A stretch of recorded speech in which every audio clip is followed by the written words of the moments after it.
स्कूलों में अब रामायण पढ़ाई जाएगी, स्कूलों में भगवत गीता का पाठ होगा। धामी सरकार ने SCERT के सिलेबस में बदलाव करने का फैसला ले लिया। अब इसका असर जो है वो दिखने लगा है। स्कूलों में ये बदलाव लागू होना है। आज से ही बताया जा रहा था स्कूलों में ये बदलाव लागू हो जाएगा और जब तक गीता और रामायण का पाठ शुरू नहीं हो जाता तब तक मॉर्निंग प्रेयर में बताया जा रहा है कि श्लोक पढ़ाए जाएंगे। भारतीय ज्ञान परंपरा आधारित जितने भी सब्जेक्ट हैं वो बच्चों को पढ़ाए जाएंगे। और अभी मुख्यमंत्री जी और हम लोग शिक्षा विभाग के हम लोगों ने बैठक की थी, उसमें हमने तय किया कि हमारे जो लगभग 17,000 सरकारी स्कूलें हैं वहाँ हमने अभी एक हमारी विरासत किताब निकाल ली है, वो भी बच्चे पढ़ेंगे।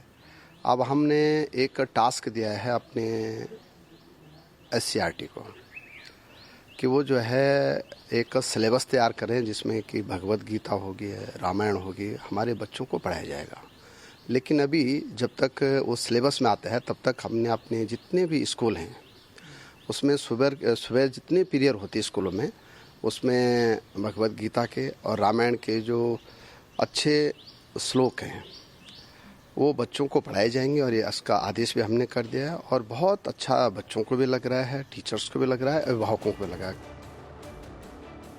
उत्तराखंड के स्कूलों में क्या कुछ बदलाव देखने को मिलेगा, चलिए वो जान लीजिए। उत्तराखंड के स्कूलों के सिलेबस में दरअसल बदलाव किया गया है। सिलेबस में बदलाव को लेकर निर्देश भी जारी किए गए हैं। उत्तराखंड के 17,000 सरकारी स्कूलों के लिए दिशा निर्देश जारी किए गए हैं।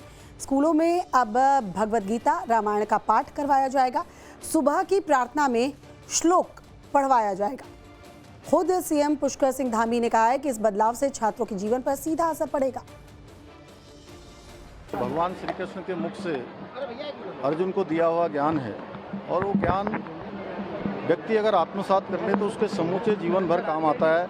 अच्छे संस्कार उनके अंदर आते हैं, न्याय करना सीखता है, कर्मशील होता है और कर्म प्रधान मानते हुए जीवन में हर क्षेत्र में आगे बढ़ता है।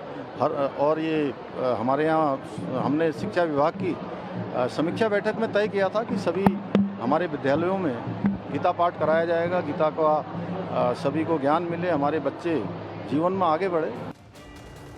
अब धामी सरकार के इस फैसले के बाद स्कूलों में रामायण पाठ को लेकर विवाद उठ खड़ा हुआ है। मौलाना सैफ अब्बास ने बयान दिया है ये फैसला पूरी तरह से गलत है, ये कहना है मौलाना सैफ अब्बास का। गीता हो या रामायण हो या कुरान हो, ये वो किताबें हैं जो धार्मिक ग्रंथ हैं। इनके लिए आप अपने घर में बच्चों को पढ़ाइए, आप घर में शिक्षा दीजिए। आप जो स्कूल है उस स्कूल में वो शिक्षा दीजिए कि जिसके ज़रिए से वो शिक्षित एक देश का नागरिक बन सके। आप उसको कुरान पढ़ाइए या भगवत गीता पढ़ाइए या रामायण पढ़ाइए, मैं समझता हूँ कि वो उसकी तरक्की के लिए टेक्नोलॉजी, साइंस और फिज़िक्स और केमिस्ट्री, इसमें उसका क्या सहयोग वो पा पाएगा। उसको जिस फील्ड में नौकरी करना है उस फील्ड की उसको शिक्षा दीजिए। वही वाली काम किए जा रहे हैं कि जिससे हमारी जो देश की जनता है वो न शिक्षित हो पाए, न उसको स्वास्थ्य मिल पाए, न उसको अच्छा मुआशरा मिल पाए और वो इस तरीके के फ़िरका वाराना माहौल में पनपता रहे और देश को तरक्की में उसका सहयोग ना हो पाए। और देखिए इसके बाद अब इस पर सियासत भी शुरू हो गई है। गीता रामायण पढ़ाने के खिलाफ अबू आज़मी भी अब उतर आए हैं। मुस्लिम छात्र गीता नहीं पढ़ेगा, ये कहना अबू आज़मी का। स्कूलों में ज़बरदस्ती श्लोक न करवाए जाएं या पाठ न करवाए जाएं, ऐसा कहना अबू आज़मी का। मैं समझता हूँ कि वो हमारे मुस्लिम बच्चे बिल्कुल नहीं पढ़ेंगे। अगर उनको जाहिल रहना है, बिना पढ़े लिखे रहना है तो भी रह सकते हैं वो, लेकिन वो जो है ये किताबें बिल्कुल नहीं पढ़ सकते हैं। वो कंपलसरी नहीं हो सकता, जिसकी मर्जी वो पढ़े, जिसकी मर्जी नहीं पढ़े, लेकिन ऐसी चीज़ें कंपलसरी करना बिल्कुल गलत है। अगर मैं कहूँ कि अगर आप कुरान शरीफ भी सब बच्चों को पढ़ाइए तो पढ़ाएंगे क्या? आप तो नफरत करते हैं। तो ये सब चीज़ें जो है सिर्फ और सिर्फ हिंदू और मुस्लिम को बांटने के लिए किया जा रहा है। तो ये बदलाव जो है SCERT में होने हैं, लेकिन इसी के साथ NCERT की बुक में भी बदलाव हुआ है। वो बदलाव क्या है वो भी जान लीजिए। NCERT की किताब में बड़ा बदलाव करते हुए किताबों में मुगलों की क्रूरता का जिक्र किया गया है। कुल मिलाकर अब किताबों में मुगलों की सच्चाई का हर एक चैप्टर शामिल होगा। किताबों के जरिए बच्चों को मुगलों के क्रूर काल के बारे में बताया जाएगा।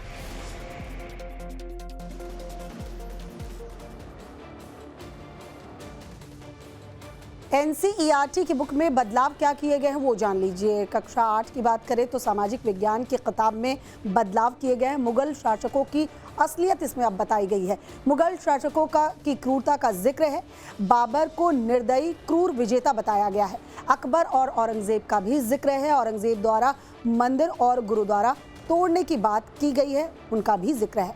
एनसीईआरटी के किताब में जो बदलाव किया गया है उस पर भी अबू आजमी ने बयान दिया है। हमलावर वो नजर आए हैं। बीजेपी नफरत की राजनीति जो है वो कर रही है, ये कहना है अबू आजमी का। हर बादशाह के दोनों पहलू बताने चाहिए। अबू आजमी कह रहे हैं कि अगर आपको बताना ही है तो हर बादशाह के जीवन के दोनों पहलुओं को बताया जाए, लेकिन जो अभी फिलहाल किया जा रहा है इससे सिर्फ और सिर्फ नफरत ही फैलेगी। एनसीईआरटी की एक किताब है जिसमें एक फैसला किया गया है कि क्लास 8 के जो बच्चे होंगे अब उनको किताबों में मुगलों के समय में जो क्रूरताएं की गई थी वो इतिहास पढ़ाया जाएगा, जिसमें मंदिरों को तोड़ना हुआ या आक्रांताओं के जरिए कर लगाना हुआ, जो धर्मांतरण जबरन हुए हैं उसके बारे में पढ़ाने के लिए कहा गया है क्लास 8 के जो बच्चे हैं एनसीईआरटी की तरफ से। मैं समझता हूँ कि किसी भी राजा, किसी भी बादशाह के बारे में दोनों सिक्के के दोनों पहलू दिखाइए ना आप दिखाइए कि क्या हुआ इसमें। सिर्फ नफरत नफरत नफरत और वजह क्या उसकी हो सकती है। बहुत बड़े हिस्टोरियन लोग हैं, आप सबकी किताबें पढ़ लीजिए आप, वो लोग क्या बोलते हैं उन बादशाहों के बारे में, उन राजाओं के बारे में। अब आप जो है सिर्फ एक हिंदू मुस्लिम करके नफरत फैलाना है तो मुझे कोई वो नहीं है, क्योंकि सरकार आपकी है। मैंने कहा ना, जो चाहे आप कर सकते हैं, करिए जो आपको अच्छा लगता है, परंतु हिस्ट्री के पन्नों को मिटाया नहीं जा सकता। तो अबू आजमी जो है आरोप लगा रहे हैं, लेकिन बात धर्म वाली है ही नहीं। एनसीईआरटी ने इसको लेकर बकायदा फ्रंट पेज पर एक नोट लिखा है।